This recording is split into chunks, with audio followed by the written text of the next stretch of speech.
Okay, so we pick off in part 3 where we left off in part 2 with our freshly painted interior, which has been painted in Pro Scale Paint's fur green leather. And now we've got the really long task of masking off the seats. Now, several ways you could do this. You could try and make a template out of masking tape by putting a sheet of masking tape over the seat, scribing it with a cocktail stick or a knife and trying to cut it out. In my experience, it doesn't always work. You could use masking fluid, which again, in my experience, doesn't work great. Or you could do it this way, which is the long way, but the better way, in my opinion, of using 1mm, 2.5mm, and 18mm Tamiya tape to go completely around everything and mask everything off individually. This, again, a couple of hours of work to mask these seats off, especially these rear seats. These were especially tricky to do because of the shape of them and the complexity of where they were as well. So a lot of time here spent masking them off. And I'll be honest, when you look through the back of the car, you can only really see the parcel shelf. But it is what it is. You guys can see it. So it's worth doing. So all been masked off, all been sprayed up in Napa Black Pro Scale leather, as you can see. And there's our two-tone variation. It's very subtle. It's nothing major. So it's good because it doesn't stand out too much, but it looks good, and I think it's a nice contrast against the body colour. So we've got some Vallejo model colour black. It's water-based paint from Vallejo, made for brush paint, and I've thinned it with a drop of water. We've got a nice flat brush, and we're going to paint all the roof lining on the interior. Now I do actually forget to do the wheel arches. I do those later on, but my main goal at the minute is to try and get this interior in place. Now, because we're using a water-based paint, it doesn't matter if it goes on the paintwork outside because it will literally, quite literally, just wipe off with a moistened cocktail stick. Cotton bud is the word I'm looking for. So very easy to work with, very forgiving as well. So be as neat as you can, but I would advise going around later on with a moistened cotton bud and just wipe all the edges of the windows and the sills, the pillars and what have you, and just take off any excess black paint that may be left behind. So really nice stuff for Vallejo model colour. I do highly rate it as a brush paint. I literally own about 3 bottles of Vallejo paint. No, 6 I own. 1 black and the rest of them metallics. You can see the colour tone difference on our green and black there. Looks really good, I think. And because our paints dry with a little bit of a sheen to them, I've got some Mr. Hobby Satin Clear. So this is just I think it is. Let's make sure it's not dual coat. Let me have a look what we're using here. Yeah, that's Mr. Hobby Satin Clear. So this is the GX, is it 112 out the spray can? I've decanted it and thinned it a bit with a bit of Mr. Hobby Rapid Thinner. And just with a couple of light coats, it takes that sheen off the leather, makes it look a bit more realistic. But liking the colour contrast, I think it looks good. I think it suits the car, I think it suits the interior. And I'd be quite happy with this interior. This would certainly do me. Masking's all good, nice and neat as well, nice and crisp. So no problems there at all. Just a case of a couple of light coats of this. You can literally spray it over and you'll see the shine just go. It'll just disappear in front of you. And that's when you know you sprayed a lot. You don't need to spray heavy coats. In fact, it's counterproductive to spray heavy coats. You just need to spray a light mist coat over, and you'll literally see the shine difference appear right before your eyes. So looking good. It definitely finishes off the interior. Makes it look a lot better. I should have really done a before and after picture. Next time I do it, I will.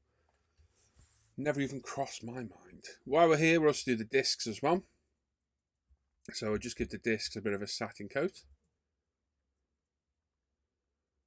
Just to make sure I've got a nice flat finish, well, semi-gloss finish on them. Liking that carbon grey as well, it's looking really good. Decals, now if I remember right, the kit came with 2 sets, I think it was, of Aston Martin decals. I think one was black and one was silver, and that was the black ones on the yellow calipers. So standard decal procedure, just get it lined up in place. Get the moisture out, hit it with decal solution. Same for the wheel centers as well. Just several decals for these. And set it in place with UMP decal solutions. Nice and simple, nice and easy. And then there's an Aston Martin decal for the back of the seat. Now, if you're putting tweezers anywhere near any of this, just be careful you don't scratch your resin. Very easily done. So just take your time. These back decals, I was on the fence whether to add these or not because I don't know if they looked a bit odd, but I thought, you know what, they're meant to be there, let's get them in place. So got them in place. UMP decal solutions, a little bit of heat to get them to conform properly. That's them in place. And again, to be honest, you can't really see them through the windows of the car. Heat is a very useful tool with decals. These heat guns you get on Amazon for really cheap, 10, 12, 15 pounds. They're really good, well worth the money. And then just use your brush to conform it and get it all nicely settled in place. Got a few decals for the dashboard as well. Got some instruments. We've got an Aston Martin logo for the centre. And we've also got a nice sticky chrome surround for the steering wheel as well, which they can be a little bit finicky and tricky to get in place. I think I dropped this about 6 times before I finally got it where I wanted it. And it's a case of get it where you want it, make sure it's lined up, and then just burnish it down gently with a cotton bud. Like so, a little bit out of focus. But you can get the idea of what I'm doing. There we go, there's our steering wheel done. And then our centre, well, our binnacle, instrument binnacle, glued in place. I've done this black as well, so we've still got a nice contrast between black and green. And our centre console section, which is black. There we go. And then our entertainment screen. Dab of CA glues to hold that in place. Quite a nice interior on this one, not too bad at all. Some of the Alpha model kits vary. Some don't have the busiest interior. This one's actually quite nice. We've got the foot pedals. So we've got a rest, a brake, and the accelerator. So a little bit of CA glue holding all these in place. The Bob Smith's glue that we sell at the Pro Scale. Very forgiving, non-fogging, takes a while to dry as well, so if you make a mistake you can move things around. And then the same for our brake discs. We can glue our PE disc we painted earlier on in the Pro Scale grey carbon ceramic. So just make sure you're getting the right one. They tend to only fit front and rear. They are size specific, so it'll be very hard to mix them up. Just get it in place. I always like to give a little bit of a turn to give the CA glue a bit of a spread as I'm pressing down on it too. And really happy with this new carbon ceramic colour we've got, the grey. That's looking really, really nice. So yeah, we've got the full range of modelling Bob Smith's Industries I think are useful over on Pro Scale, as well as precision nozzle tips. We've got the debonder, we've got the kicker, and we've also got replacement nozzles as well. So I'll head on over there. Our centre hub sections, a few dabs of Bob Smith's and just lay it in place.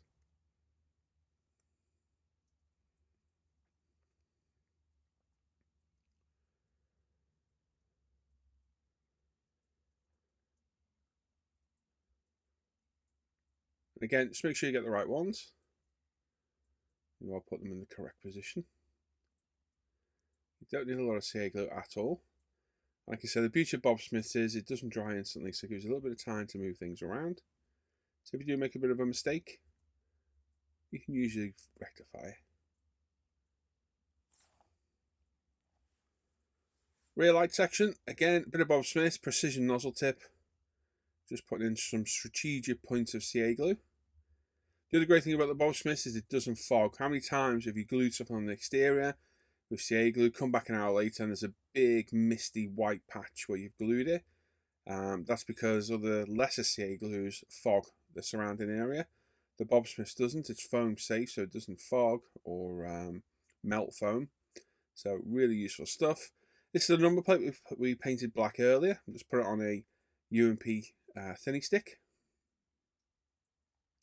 And just lightly sanding away until we remove the very utmost top layer of paint. And that'll leave a nice black surround and all the raised areas will be silver. You can see we're nearly done. Just needs a little bit of extra help in the middle.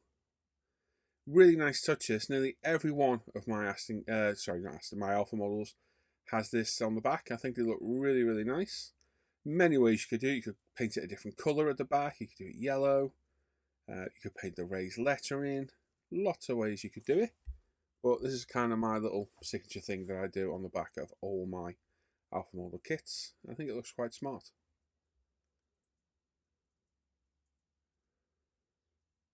Wheels. So, yes, all decaled. We're over here with clear coat now. So we've got Mr. Hobby Super Clear 3, which is GX113, I think it is. This is in the bottle, little tiny 14ml bottle, are they? Thinned with Mr. Hobby leveling thinner. Putting on some clear coat. So we're putting down a couple of tack coats. And then letting that flash off and giving it a good wet coat. Same on the calipers as well. Seat belts. So looking at green belts, the green I had was too green, if that's a right analogy to use. So I opted just to go with black. It blends into the seat, you can barely see it. But they're there and tricky to get in place. I probably should have put these in before I put the front seats in, because the front seats are glued in now. But we've got them in place nonetheless.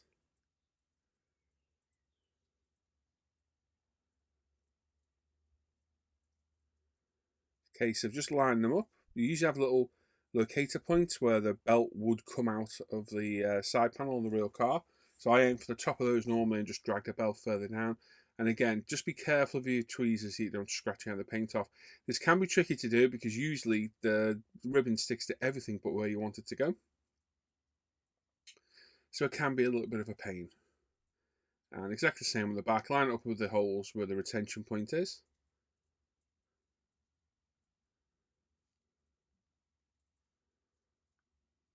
Just push it home, and a double-sided tape. There we go. Much safer than CA glue. Perfect.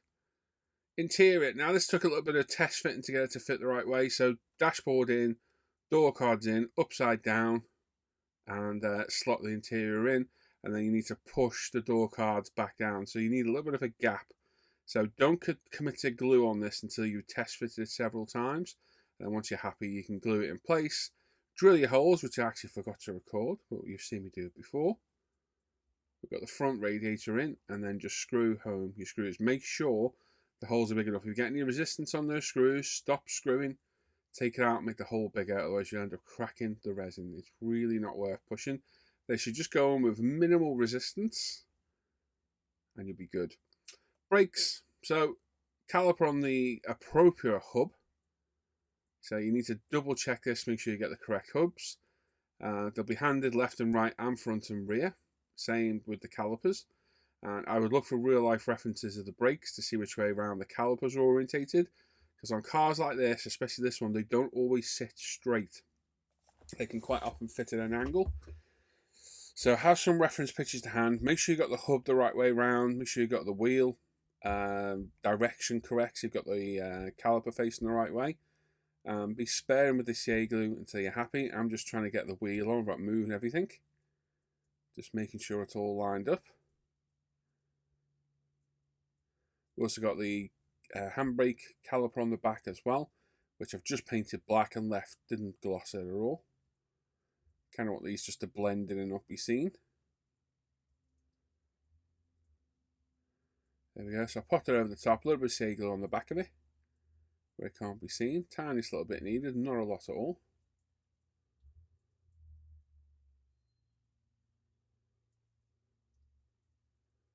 There we go. So there's one hub section complete. So have a quick test fit, make sure the wheel is going to go in place. It's with a little bit of persuasion it does. And there we go. One done. 3 more to do. They're relatively simple. Just make sure everything orientated the correct way. Don't commit to glue until you've checked it all. And double check everything before you commit to gluing the hub in place. So make sure the calipers are orientated the right way, they're at the right angle. Yes, make sure the ride height's correct, the stance is correct before you commit to any glue. The more you do these kits, the more confident you'll get.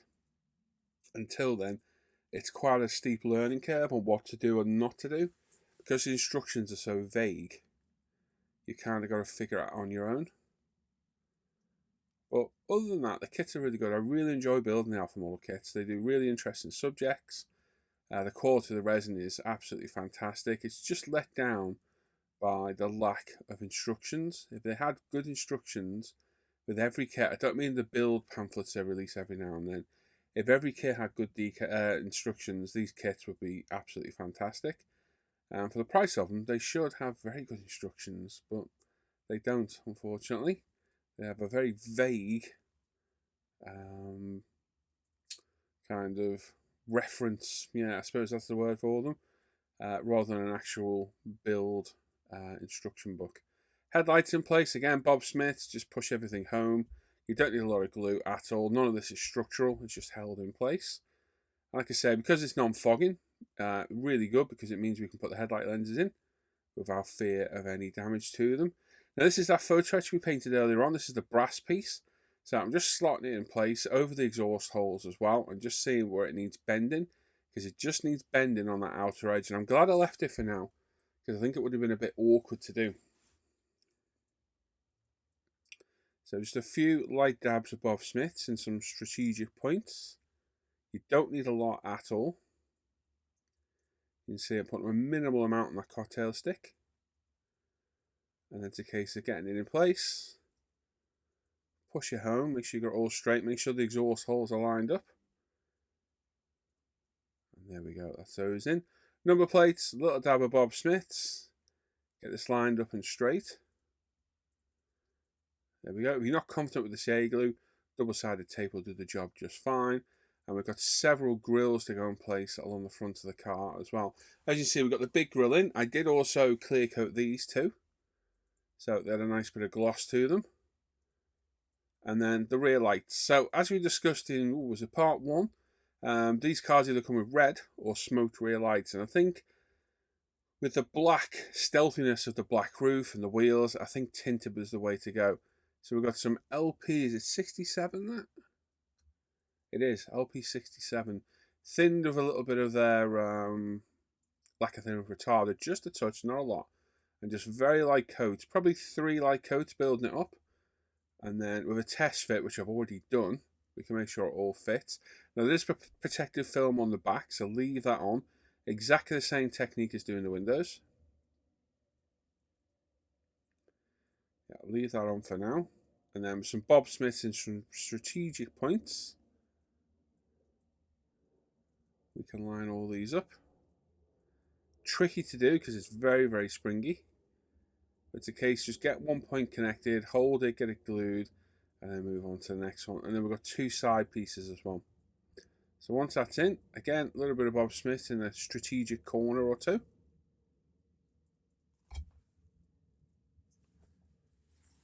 Then we can grab the side piece, make sure you got the right way.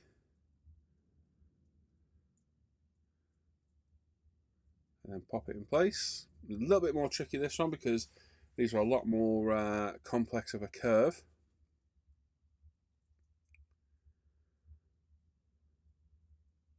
There we go, just hold one end, push the other end in, job done, and with everything attached.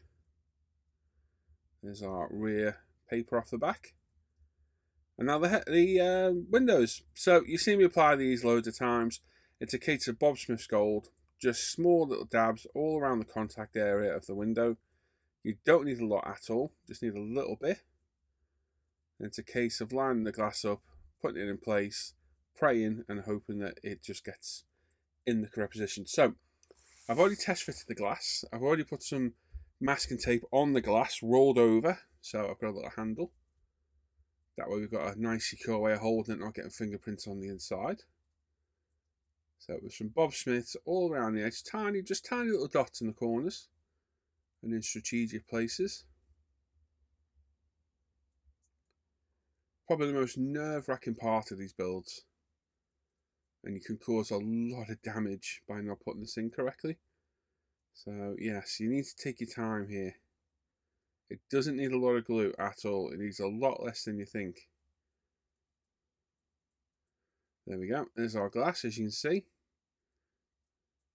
We've got our tape on the back as a handle, or the front. Again, there's clear film over the front of this glass, so don't worry if you get any smears on the front. And it's a case of lining up one area and then holding it and burnishing it down with a cotton bud until you get it all held in place. Now, you need to be like an octopus here. You could do with several hands, but just better off just holding the top corners down and use another cotton bud just to burnish the edges in, and just keep hold for a few seconds. Because it's Bob Smith's and it does take a while to grab, it can take a lot longer than a normal Seagull to actually grab parts like this to have a bit of tension on them. So just take your time. As you can see, the top part's basically got it now. I'm just running the cotton bud round, just trying to get the other parts in place. So patience is required here, massive amount of patience. And please make sure everything you require on the inside of that car is going in now. Because if you glued any of the interior bits in, they are not coming back out without a fight.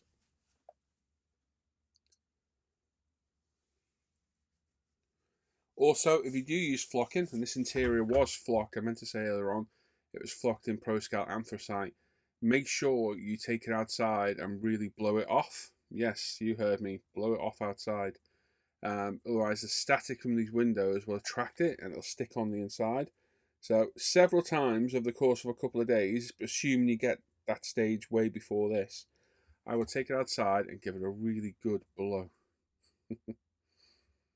Yes, the dirty mind perverted of those of us are thinking the same thing. But yes, you do, as you end up with static grass literally on the inside of the plastic glass, and it does look awful. But there we go. There's one window in. I thought I'd show the whole process from start to finish. And then, as by magic in a minute, all the windows being all by themselves. So, like I said, this is the most nerve-wracking part, I think.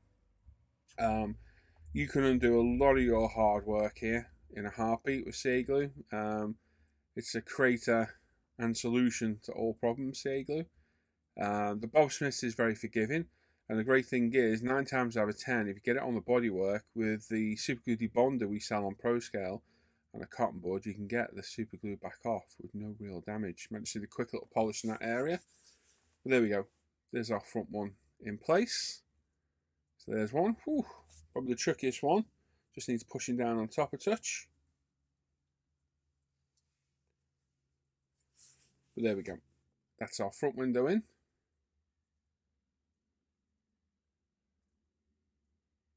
Not bad, not bad at all. Same for the rear window as well. Just very light amounts of Seaglue and then burnish it down, holding it. And the side windows as well, just a little bit of glue to hold them in. You'll find for the most part the issue is where there's a curve or a bend that puts a bit of tension on it. That's the area you're going to have to hold the most, and it will probably keep popping off just because of the nature of the time it takes to dry the Bob Smiths. It's definitely where patience is required. Also, if you're handling the car, make sure you've got no Seaglue on your fingers. You end up with horrible fingerprints all over the body. Now, from the scariest part of the build to the most satisfying, peeling off the plastic. Now, make sure you peel this against yourself, away or towards yourself, not upwards, so you're not putting any pressure on it, because I've had the glass pop up before.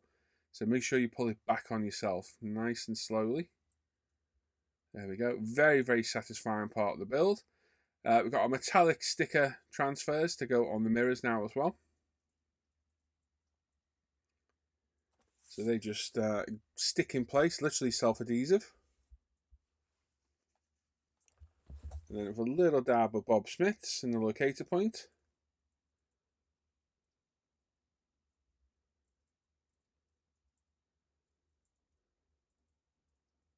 We can just slot that in place. Perfect fit on the mirrors. And these are gloss black as well. I'm loving the gloss black contrast on the gloss green with the green interior through that rear parcel shelf through the rear window. Absolutely fantastic. Very happy I chose that colour. I think it suits the car really, really well.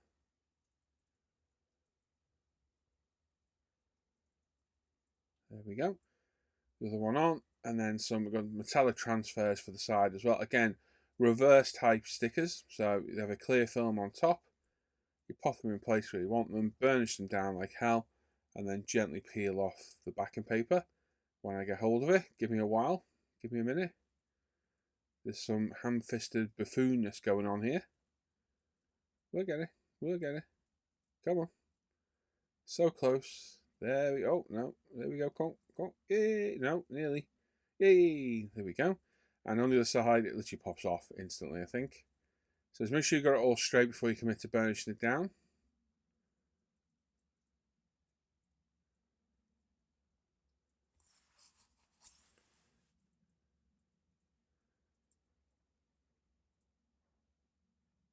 And there we go. Perfect. And then finally, the old UMP spray shine. So this is just a spray-on type wax. We've got our nice microfiber cloth. And as I said in part 2, which you may have forgotten about, and I probably should mention again, we have no window wipers. Yes, we don't. If I get a spare set at a later date, I'll add them. I messed up the kit ones and I assembled them completely the wrong way and then fumbled them trying to get them in place when I realised they were the wrong way. So yes, I'll find a replacement set out of one of the kits and we'll replace them at a later date. To be honest, most of it's hidden in the scuttle panel anyway.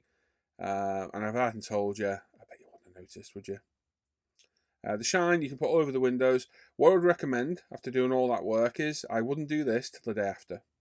I would let this sit overnight, let all that CA glue dry properly, because you don't want to run this cloth over a part that hasn't quite got fully cured CA glue, and you drag that out and put a big smear down the side of the car of CA glue. So I would recommend leaving it till the morning after. I always do, if we can see the time anyway. I don't know if you can see my watch. I would guess this is about 9:30, 10 o'clock in the morning. Usually is when I'm doing this. And then I get the photo booth out and take pictures. It's my little routine. Usually finish it the night before, let it gas off overnight, let all the CA glue dry, and then give it a good buff up the following day. And you've got to admit, that paintwork looks absolutely fantastic. It really does. The gloss black roof, the racing green, looking fantastic. The gloss black rims look amazing. Love the interior. I love the colours I chose for that. They look absolutely fantastic. There's a lot of fantastics, isn't there? And the yellow calipers, black wheels, carbon brakes. This is a very, very, very pretty car. And yeah, nice build, nice kit, excellent car. Made a bit of a mistake on that rear light. I need to rectify that. Some of the smoke got pulled off. So what I will literally do is just paint it on the back. I'll literally brush paint the back. The Tamiya X gloss paints a self-level. And in the pictures in a minute, you won't even see it. You won't even see it. But other than the lack of window wipers, it's perfect. Like I say, if I get a spare set of window wipers, I'll add them at a later date. And here we go, some photographs. So this was primed in Pro Scale. I'll start at the beginning actually. This was rescribed with a Holly scriber to clean out all the panel lines. It was buffed up, it was keyed with a 2000 grit Tamiya sponge and degreased with the Pro Scale degreaser, primed in Pro Scale grey primer, several coats of Aston Martin Racing Green 2022. We masked the roof off and painted that in Pro Scale deep black. 2K clear coat was applied after the Tamiya black panel line wash. Wheels are GX2 gloss black. Calipers are Pro Scale caliper yellow, and the discs are Pro Scale carbon grey. The interior is a combination of Pro Scale Napa black and fur green leather, LP5 and Pro Scale anthracite flocking for the carpets. This was all flatted back with the 3M Tri-Zip pads, polished up with the Zoom On polish pads and the Manzana compound, and as you've just seen, given a final wax spray with our with UMP's shine spray. And there we go, another one off the bench. Very happy with the result of this one. I think it looks absolutely fantastic, and we'll go back to me for some final thoughts. Okay, there we go. That's another one off the bench, and what a great kit that was to build. Great kit, great subject, nice result at the end as well. Very happy with this one. If you can find this kit, I'd highly recommend getting it because it goes together. No real dramas. The interior is a bit tricky to get in place, but other than that, great kit. Very happy with the colour combos I chose. The green and black exterior, black wheels, yellow calipers, the green and black interior. Yeah, I think it looks really good on this car. And overall, no problems whatsoever. Pro Scale, doing exactly what they say they do. Pro result through Pro Scale paints. Very happy with the result on this. It's a good kit, and I would highly recommend getting it if you can. So there we go, another one off the bench. So what's next? So next up, you see, if you're not on Patreon, you've got a bit of a delay. So you've got about 2-3 month delay. The next video build you're going to see is the new Audi Quattro, which is now complete as well. And then you're going to see the Alpha Models Porsche 911 GT3 RS. And after that will be a Revell 69 Border Motion Camaro. So lots in the pipeline, lots coming up. Like I say, if you want to support the channel, you can become a patron down below. There's loads of perks for becoming a patron. You get early access in all the videos. You get exclusive bench updates every week. 10% off of Pro Scale paints for the applicable tier. Facebook group just for patrons. I go through every week on the bench update. Look at all the work you've shared, your purchases, what you're working on, what you've finished.